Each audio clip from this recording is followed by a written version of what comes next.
All right, YouTube, how you doing? Welcome back to the channel. Christmas Day football. In today's video, I'm diving into the Steelers taking on the Chiefs. I'm going to give you my prediction on the side. I'll give you my prediction on the total. We'll talk about any other plays like player props or any parlays that we like within this game as well. But as always, guys, keep an eye down on the pinned comment for any of my final plays. You'll be taken to the Guy Boston Sports site absolutely free to see those final plays if those do interest you at all.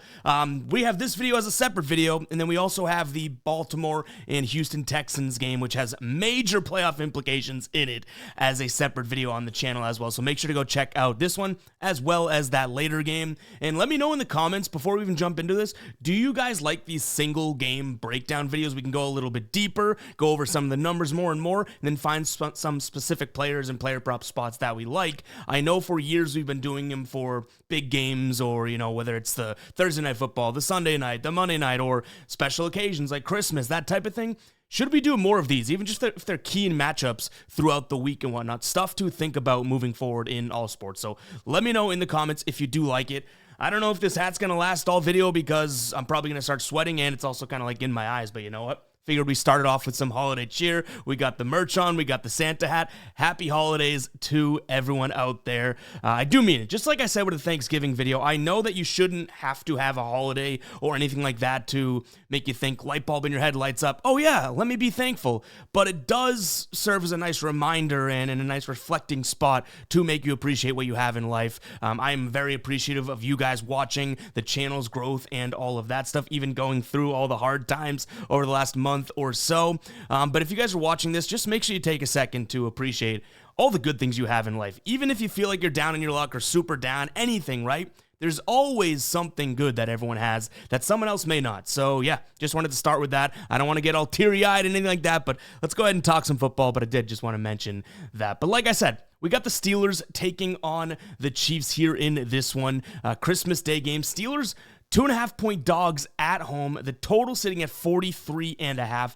How we'll do this is I'll go into, like we've been doing recently, going into both quarterbacks, talking about how they kind of fit against the defenses that they'll be going up against. We'll give you my spread pick in terms of a lean, give you my total lean, as well as I got two player props as of right now that I'm really liking, and I think that they have strong chances of being a final play, both of them. So yeah, we'll get into all of that in this video. Hit that like button, hit that subscribe button. We had a really good week number 16, and it is crazy the NFL season that we've had. So let's see if we can bring this in with some holiday joy, with some successful momentum, all that good stuff. I feel like I'm rambling at this point, but let's dive into it here. We got the Steelers taking on the Chiefs. Like I mentioned, Steelers 2.5-point dogs, total at 43.5. I want to start with the Steelers defense and how Patrick Mahomes might kind of fit the bill here. So we'll pop up Patrick Mahomes as of the last 4 weeks. These are his stats. And I only really focused on one particular unique factor of the Steelers defense. As we know, this is a very, very good defense, okay?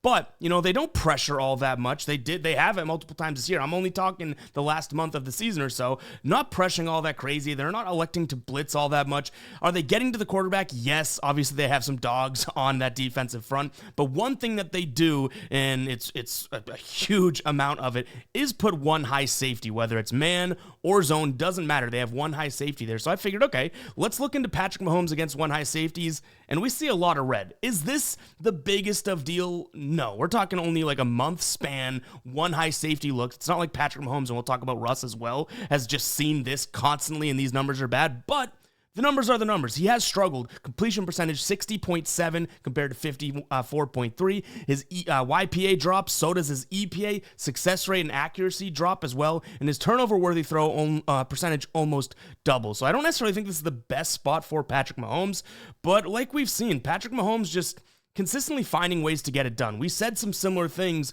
about that Texans game, right? And I said Patrick Mahomes may not be in the best spot overall. Well, he threw for 260 and one touchdown, 28 of 41. So did he have the most crazy best game ever? No, but it's still Patrick Mahomes. He is clearly still playing a little hobbled with the ankle and whatnot, but I just wanted to throw it out there that this is not meant to take you away from Patrick Mahomes entirely, but I do think it is worth noting that he's not in the best situation. He's not in an ideal situation overall in terms of what defenses and defensive schemes he might see. Where I really wanted to dig, and you can see a lot more to call out here, would be Russell Wilson against what we're going to see from this Chiefs defense. So the Chiefs all season long, but as of late especially, have been pressuring, blitzing, sacking. 12th highest pressure rate over the last 4 weeks, 7th in blitz rate, so they like to blitz a ton, and then 9th in terms of getting to the quarterback. So we want to look at how Russell Wilson does against pressure when he's actually pressured, right? And it doesn't look all that great. His completion percentage drops nearly 15%, success rate, accuracy rate, EPA, DVOA all drop, and then his turnover-worthy throw percentage goes up as well. That being said, he doesn't look all that terrible against the blitz, so when they do blitz, he's able to get it out and make the smart read, which makes a lot of sense, right? It is Russell Wilson. Now, in terms of the coverages that we'll see, we're going to see a ton of man and then a ton of two high safety man, so cover two, or I should say two man high safety there. Cover two, not necessarily more so zone, right? But versus man, this is the 6th highest man frequency rate from the Chiefs here over the last 4 weeks, and Russell Wilson right across the board against man. I don't think that this is going to be a tremendous spot for him, but it kind of flips on its head when you see, okay, well, the type of man that he should see, two high safety, he's done well against. Now, I will mention, like I said with Mahomes, he's not seeing a ton of this look. So I'm only looking at the last 4 weeks, and obviously we have to kind of manipulate the data to show it in a visual way, but he hasn't seen a ton of this. So this, green compared to the red and all that, like I would trust that verse man slightly more than that verse two high safety look. So Russell Wilson, also not in the best of passing situations unless this Pittsburgh team is able to pick up the pressure and fend off the blitz, because Russell Wilson against the blitz, like I mentioned, has looked okay. It's that pressure that can kind of get to him there as well. And it's worth noting that, both of these quarterbacks are obviously great quarterbacks, but both of them have not been playing their best football over the last 4 weeks. Do they have more talent in the tank? Of course. It is getting late in the year. Maybe, being veteran quarterbacks are kind of getting tired a little bit, but these are both playoff caliber, championship caliber quarterbacks. So I do think that they're a little bit better than what they've shown as of late. But there's one injury, and in terms of Russell Wilson not showing, his best football, there's one injury that we definitely have to monitor in this one, and it's George Pickens. Like, we've seen this offense, I don't want to say fall off a cliff. That might be a little drastic, but we've seen this offense definitely, I was going to say nosedive, but it's like that's any better, right? Like, we've seen this offense kind of come to a stall a little bit without George Pickens. Now, he is telling the media and saying, I'm good to go. I think he said, I feel good, was the quote to ESPN, but he hasn't been cleared to play Wednesday yet, so we want to keep an eye on that. That's going to be absolutely crucial, because I do think that having him in there is going to obviously allow Russ to be a little bit more comfortable and whatnot. So all that being said, what do we go with in this game? Well, if we jump into the dashboard to show just a few more metrics, I know this has all been an earful so far, but we're doing these single game breakdowns, right? I like to look at everything and kind of make sure my bases are covered, but here we have it. You can see DVOA is what I'm focusing on down here. We have two really good defenses. The 11th best DVOA defense in terms of DVOA metrics on the season, 12th against the pass, and 7th against the rush is Kansas City. And then Pittsburgh, we know they've been a great defense all year long. 8th in terms of ranking, 7th against the pass, 12th against the rush. You come over here to the last 3 games, there is definitely a discrepancy, right? You can see Pittsburgh, middle of the pack to bad in terms of points per game allowed, getting run all over. Their passing yards per game, I guess you could say it looks okay, but realistically, they've gotten passed on the 6th fewest amount of times in the last 3 weeks, but have allowed plenty of passing yards, kind of middle of the pack. So that even looks pretty bad. Whereas Kansas City's defense, 14.3 points per game and all that, looks pretty good. 8th against the pass, 13th against the rush, great in the red zone. I mean, that's the same with Pittsburgh, but still, obviously we see kind of two different tales there. Now, it is worth mentioning, right, that Kansas City has played Houston, Cleveland, Chargers in the last 3 weeks. Even before that, it was Las Vegas, Carolina. Whereas Pittsburgh, their last 3 weeks, they do have Cleveland in there, but they played Philly and they played Baltimore. Those are two absolute offensive juggernauts that dropped 27 points on them and then 34 points on them. So there could be some data skewed. But overall, I expect this to be somewhat of a defensive game. Not enough to hit the under, though. I think I'm slightly leaning towards an over here in this spot. The weather looks like it's like a 10% chance of precipitation. I almost said participation, but it looks like we're going to have nearly 40-degree weather, just kind of mild winds, partly cloudy over in Pittsburgh there. So, yeah, I don't mind an over just due to the fact that is a low line, but I don't think it's going to go miles over. So the way that I would play this, maybe taking a peek at a same game parlay, bumping that down to like 37.5, 36 something like that, and pairing it with whatever side that you'd like. Speaking of sides, playoff implications are massive here. If the Steelers lose this one and the Ravens win the night game, that could be a first-round playoff matchup anyways, right? Ravens-Texans. But if the Ravens win that game, I believe, if I'm not mistaken, the Ravens will leapfrog the Steelers and be the number 3 seed. If the Steelers do win, we should still see them as the 3 seed, and that's obviously a home field advantage spot, right, in the first round. So I do think the Steelers come into this one at home absolutely fired up. Is it to say the Chiefs aren't fired up? No, but they do have slightly less to play for. They still want to make sure that they have the number 1 seed in pocket and everything, but they're pretty much playing for the idea of let's get this momentum leading into the playoffs. We know where we're going to be most likely, right, and that type of a thing. Whereas the Steelers, their fate is still kind of undetermined. Like, they need the way that they've been playing and coming out flat, I think that they need that home field advantage first round in the playoffs versus potentially playing, like the Texans or something in round number 1 on the road, that type of thing. So I think the Steelers come in with a little bit more fire. I'm going to go Steelers plus the points here. I'll sound the psycho alert alarm. I'm not sure if it's worthy of it. I will say I like 2-player props a lot more than the side or the total in this one. We'll get into those in a second. But I also will say, if I am going to roll with the Steelers, and I gotta rack my brain, because it's tough. It is tough to take against Patrick Mahomes, right? Especially in these like one-off type of standalone games. You know he's going to show up. He did it in the Saturday game, or the Chiefs did it in the Saturday game against the Texans. But I will probably buy a point if I go with it. I'm not going into this one with 2.5. At that point, you might as well take a peek at the money line. I'd be looking for 3.5 points or nothing in this spot. Keep it close, play some defense, and maybe we see like a 20, I could see like a 24-21 type of a game where the Chiefs still win, right? We see an over slightly hit, but it's not that many points. And the Steelers come out on top with that plus 3.5 number. So that's kind of where I have the feel in the game as of right now. Like I mentioned, I do think that we see some points just because we have 2 quarterbacks that should be playing, I guess, above what they have been doing.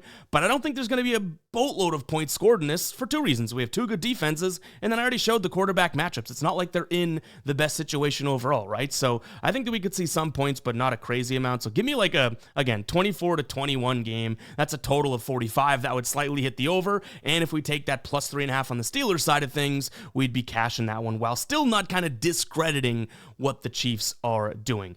If we do post the same game parlay and kind of manipulate these numbers and whatnot, I'll post it over on Instagram. Make sure to follow me at EvPicks, picks with a Z. I'll also post it with the final play so you can get directed right over there. But we're posting tons of, I guess, more fun content over on the Instagram. So make sure to go ahead and follow me there. But what do you say we talk about a couple player prop spots? Both of these I really do like. And honestly, out of everything we've talked about so far, I think these 2 have the highest chance of becoming final plays. But before we do that, let's talk about a freebie here, a free pick over on Underdog. Patrick Mahomes, 0.5 total yards. He can run for it, he can pass for it. If he does either of those things and gets 1 damn yard in this game, it will cash in your entry. If you guys don't know what Underdog is, it's a super easy and really, really fun and entertaining DFS app in which you pick higher or lower on player set projections. You put 2, 3, 4, 5 into your lineup, however many you want. The more you win, the more you're going to get paid out. And if you sign up today, you get this Mahomes freebie, right? Using the link in the description and the pinned comment, you're also going to get up to $1,000 in bonus cash when signing up. So it sounds like a no-brainer to me. Go ahead and take advantage of it there. Even though we said Mahomes may struggle against the one high safety look, blah, blah, blah. 0.5 total yards. Are you kidding me? Go ahead and check it out. That link is in the description as well as the pinned comment. Now, let's start off with what I would say is most likely my favorite player prop and potentially favorite play in this one here. And it's going to be Travis Kelce. I like his receiving yards at 39.5 as well as his receptions at 4.5. So on the year, you could see, on the year, he's hit this in 60% of his games, 9 of his 15, right? on the road, we can take a peek at that. Would you look at that? It drops, right? I think that's why we're getting a nice number, because he hasn't necessarily been getting the biggest of target shares when we take a peek, right? Like, look at this. This is about, a month and a half ago. That's when he was getting those targets. It has definitely declined as of late, but we take a peek at Pittsburgh. They're not all that great against the tight end position. In fact, if we go back to our dashboard really quickly, you can see here both of these teams, spoiler alert for the next one, Pittsburgh's tight end, Pat Freiermuth, we also like, both these teams have a positive production rating in terms of DVOA adjusted defense versus position, right? So Travis Kelce, you could see receptions, 14th allowed to opposing players. We flip it over to tight ends. They're now allowing the 25th most, 5.9 per game. This is Travis Kelce in a game in which, like I mentioned, the Chiefs are going to be looking to try and get that momentum going into the playoffs and whatnot. I think that Travis Kelce and Patrick Mahomes need to do a little bit better of a job at getting back to these numbers, right? 10, 14, 8. Now, yes, Hollywood Brown's back. He's going to demand some targets. We obviously have Hopkins that came into the mix. You have Xavier Worthy. Like, all of a sudden, you blink, and this Chiefs offense has some names on it, but none bigger than Travis Kelce. And even though he hasn't been getting the targets, he's still hit this in 4 of his last 5 games, averaging 5.4 catches per game. So give me him as player prop number 1. We can even take a peek at game logs against here. So this is the Steelers against other tight ends. Mark Andrews, 37 against him. We saw David Njoku for 42. We saw Mike Gesicki, 53. Jordan Akins, actually, 38. 75 from Isaiah Likely. We've seen plenty of tight ends look good. Brock Bowers, obviously a stud, 71 against this against the Steelers team. So yeah, I like this spot for them. Even if we want to make more of a, argument for it, we do have it somewhere I could show you. Here we go. We got it. Passes per game to the tight end position. Pittsburgh allowing the 4th most passes per game to the tight end. Obviously, this is a very good tight end as well in Travis Kelce, so I think that he probably could get a few more than that, but that's just on average this season, 7.9. Same thing with the Chiefs, but we'll get back to this one. Travis Kelce over in receptions as well as his receiving yards. We can get that for a decent price at 39.5 right now, minus 145 over on DK.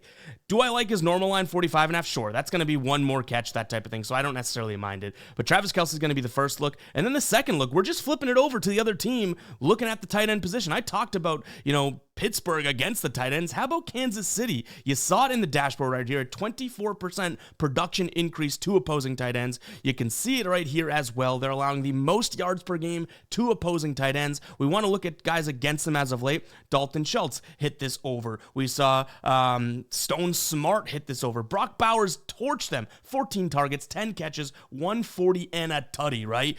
Sanders here hit the over. We've seen plenty. Dawson Knox had 40. K-Dot 77. How many times do I have to go down this list and say that tight ends have been torching this Chiefs team, right? Even Dalton Schultz was one of our thoughts last week. We didn't end up rolling with it ourselves, but he had 5 receptions, 45 yards, and a touchdown. Like, that would have been a really good spot. So Pat Freiermuth, 25 yards. Don't mind if I do. It is super juiced. His normal line right now, I believe, is sitting right around, 29.5. I don't mind it.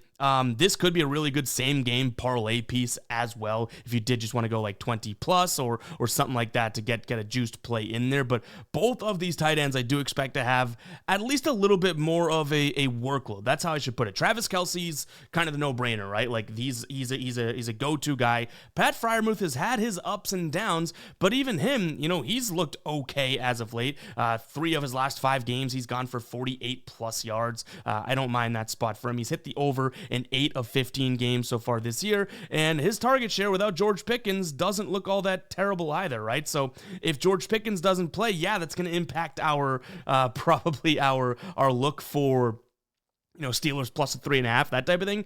But it might make that Pat Freiermuth play look even more valuable. But guys, that is going to wrap it up for this video. I know I threw a lot at you. Go ahead and comment 19 if you made it this far into the video. And go pick up some of the holiday merch over on GuyBostonSports.com/store or FadeMe.store. It's up to 25% off all of the holiday products because obviously we're kind of post-Christmas, post-ish holiday here, but if you still have some, ugly Christmas sweater parties and all that type of stuff, really good, good products over there for the nice sports bettor. So go ahead and check that out. Comment 19 if you made it this far. And again, let me know in the comments if you do like these full game breakdowns. I know we're probably going to have a divided audience. Some people are going to be like, the more information, the merrier and all that. No pun intended with the merrier.